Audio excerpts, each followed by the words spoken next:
There's a lot of controversy about red meat consumption. An article came out in Archives of Internal Medicine in March of 2012 showing that when you consume red meat, that the risk for all-cause mortality went up 13%.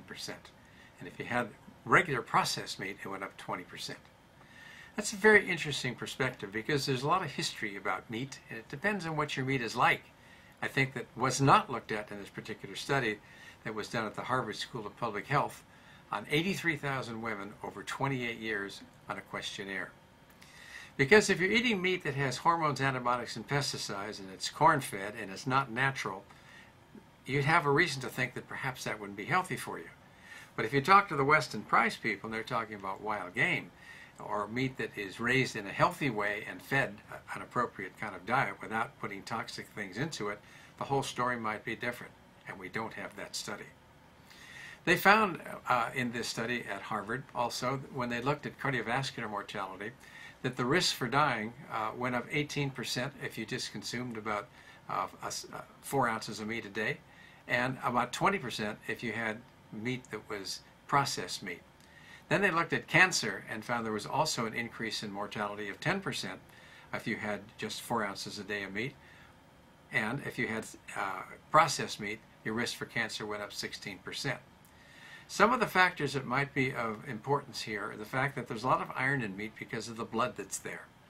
And when you're looking at high concentrations of iron in your diet, if you have a tendency to sequester or to hold on to iron because you have the recessive gene for hemochromatosis, which 5% of the population does, you're at risk for some real problems.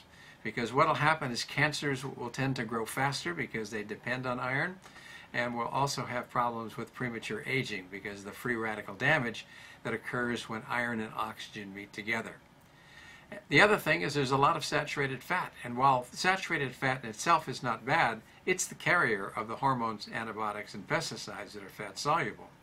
Then there's a lot of sodium, there's a lot of nitrates, particularly if it's processed meat, and if we're cooking them on top of that, like barbecuing it, we're making a lot of carcinogens like the nitrosamines.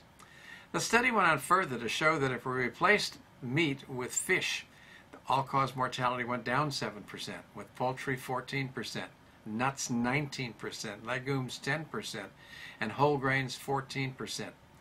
So when we look at a study like this, it's interesting because it tells us that if we're consuming the normal meat that's sold in our supermarkets, it's not healthy.